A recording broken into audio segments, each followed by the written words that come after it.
Hola, de nuevo bienvenidos a la última cápsula de, eh, sobre la arqueología de la iglesia de San Francisco. Con esto ya nos empezamos a despedir sobre este tema. Gracias por habernos acompañado.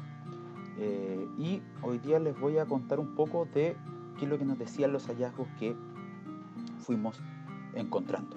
¿Ya? Primero, ¿cierto? Hablarles un poco de, retomar la idea del piso que encontramos.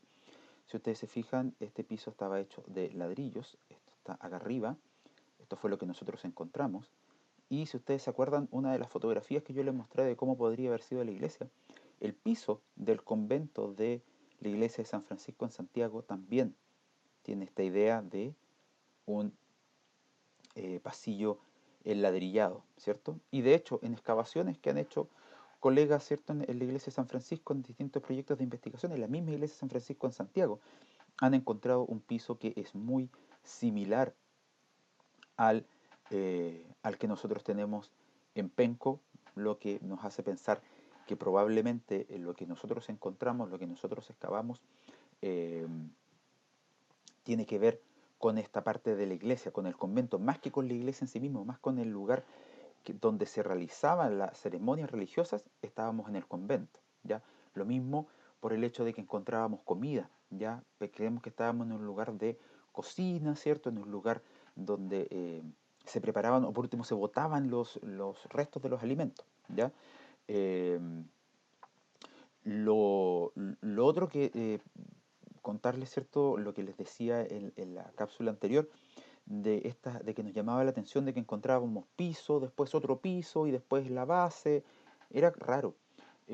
Pero después analizando los materiales, analizando lo que habíamos hecho, nuestras anotaciones que habíamos hecho en campo, en el terreno, ¿cierto?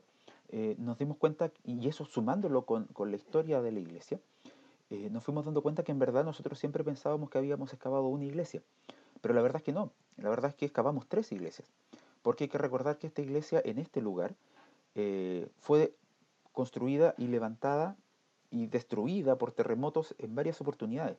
Por lo tanto, lo que estábamos viendo en esa secuencia de construcción eran destrucciones y vueltas a construir.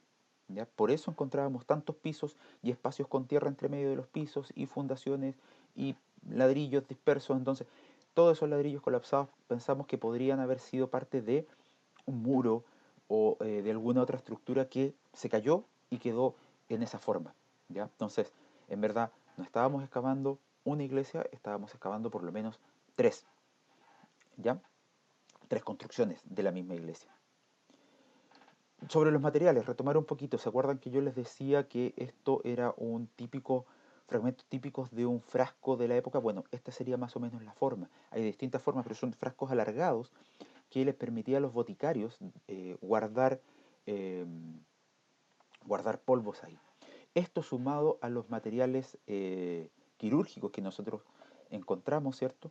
Nos hace pensar que estábamos también cerca de la botica de la iglesia. Recuerden que de los antecedentes que teníamos del siglo XVII se habla de que la iglesia funcionaba una, una suerte de pequeño hospital, ¿ya? Por lo tanto, eh, nuestra creencia es que encontramos también gran parte de los materiales relacionados con la antigua botica y enfermería de la iglesia de San Francisco.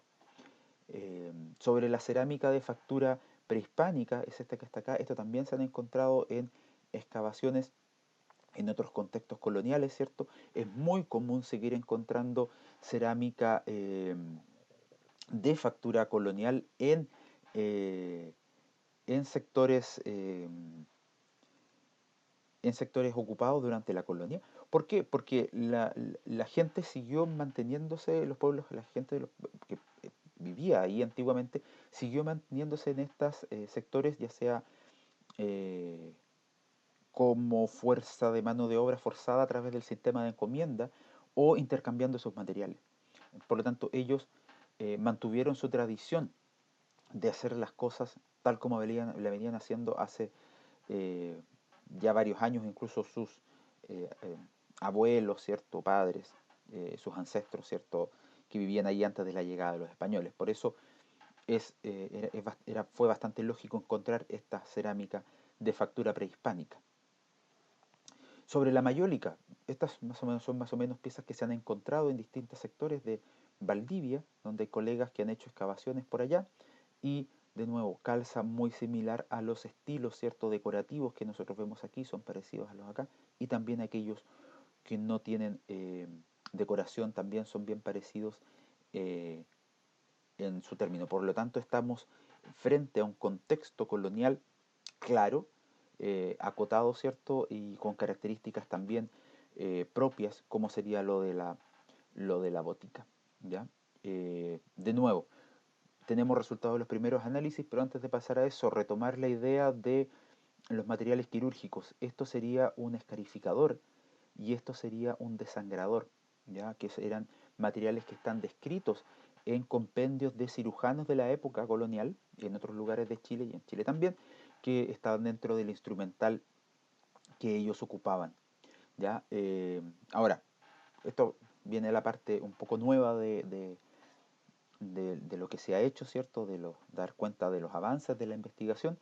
Eh, Pudimos tomar muestras de esta cerámica, ¿cierto? Y también de un fragmento de mayólica y lo mandamos a fechar al Laboratorio de Física de la Universidad Católica de Santiago, ¿cierto? Donde a través de una técnica que se llama termoluminiscencia nos permite saber la antigüedad de estas piezas, ya nos permite saber un estimado de cuándo esta pieza fue hecha, no, no cuándo dejó de ser utilizada, sino que de cuándo se construyó por primera vez. Y los resultados son estos.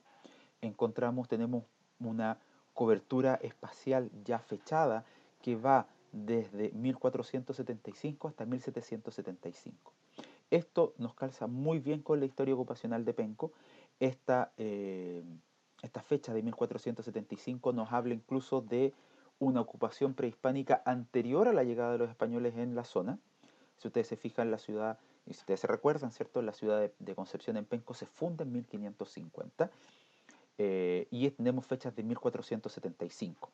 Esto no es raro, los españoles ocupaban lugares donde ya vivía gente y de hecho cuando Pedro de Valdivia manda una carta al rey, ¿cierto? Y otros cronistas también así lo describen, acá en Penco ya vivía gente. Por lo tanto, estamos dando cuenta, ¿cierto?, de las ocupaciones prehispánicas y coloniales de la ciudad, lo cual resulta ser tremendamente interesante. Eh, Dado la continuidad del espacio, y eso quiere decir que hubo un momento que tiene que haber habido un contacto, ya sea pacífico o tensionado por la guerra, entre estos dos mundos, ¿cierto?, que se encontraron acá por primera vez en el sur de Chile, en Penco. Después un fragmento de Mayólica del 1600, ¿cierto?, con un rango, ¿cierto? Estas fechas tienen rango de error, ¿cierto?, que nos habla, ¿cierto?, del momento en que la iglesia está funcionando ya asentada, ¿cierto? Acá, recuérdense que la iglesia se construye acá a finales del siglo XVI, en 1572, y ya para 1560 tenemos esta cerámica diagnóstica colonial, ¿cierto? Yo les decía que es un ejemplo claro y concreto el, de, de la presencia de los españoles en la zona. Y finalmente también una fecha en cerámica de esta de factura prehispánica de 1775, ya después del abandono de Penco, lo cual nos habla de que tiene que haber todavía quedando gente ahí, ¿cierto? Nos reafirmaba lo que yo les decía en el capítulo anterior, de que Penco nunca fue abandonado como tal completamente, sino que la gente siguió viviendo acá y siguió utilizando las mismas cosas que utilizaban para su vida diaria antes del terremoto de 1751. Y finalmente, ¿se acuerdan de que yo les comentaba de este eh, pigmento, ¿cierto? Esta piedra azul que nos manchaba las manos y que recogimos.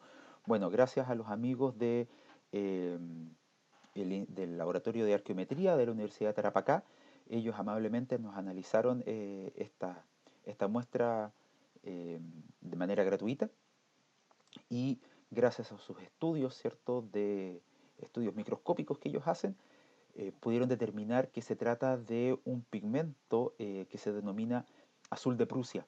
Ya el azul de Prusia es un pigmento sintético, no es natural, que se hace a partir de la mezcla de distintos elementos y también nos sirve como marcador cronológico, ya que Este pigmento se empieza a fabricar en Europa a inicios del siglo XVIII, en 1704 se empieza a producir y empieza a llegar a Chile dentro de la primera mitad del siglo XVIII, 1740, 1750. Por lo tanto, es muy probable que este pigmento llegara acá a Penco eh, tal vez poquito antes de que la iglesia se destruyera por última vez en 1751.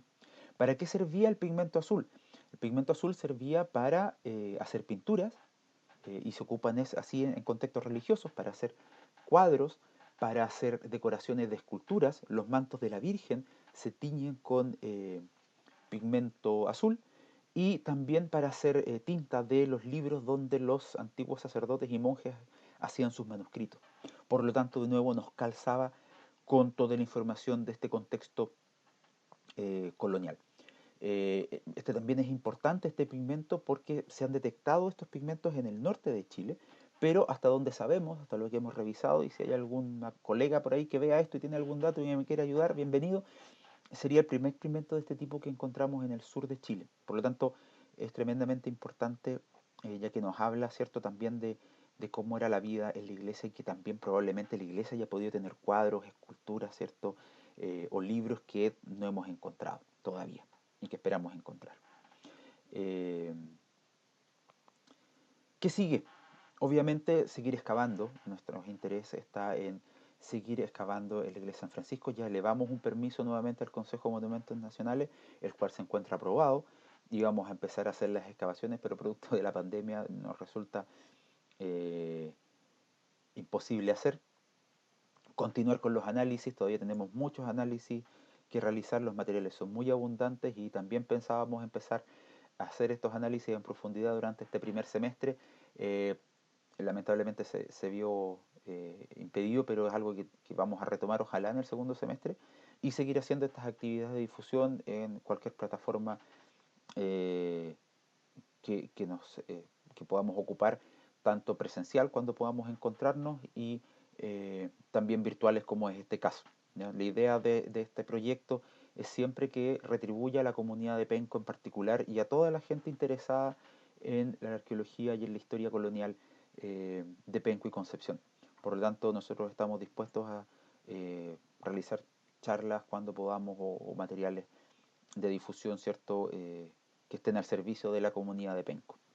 Eh, Finalmente, darle las gracias a toda la gente de Penco y también a mis colegas, ¿cierto? Acá cuando, esto fue la última foto que nos sacamos cuando terminamos las excavaciones, de izquierda a derecha, agradecer a Manuel, a Catherine, a Lía, a Leonardo, a Sergio y a Sebastián, colegas y amigos, ¿cierto? Que desinteresadamente nos ayudaron en las excavaciones. Bueno, eso, este fue el último episodio, espero que les haya gustado, ojalá puedan compartir estos videos y si tienen alguna duda nos pueden llegar a dejar un comentario, trataremos de responderlo dentro de nuestras capacidades, ¿cierto? Y también dejarlos invitados a que si quieren conocer algo más de algún momento de la historia de Penco, también nos pueden dejar un mensaje en las redes sociales y podemos tratar de investigar y hacer otra presentación como esta. Eso, muchas gracias, cuídense mucho, cuídense ustedes a sus familias y espero que estos videos les hayan ayudado a pasar de manera un poquito más amena estos tiempos de cuarentena. Que estén muy bien y muchas gracias por todo, especialmente a la gente de Penco.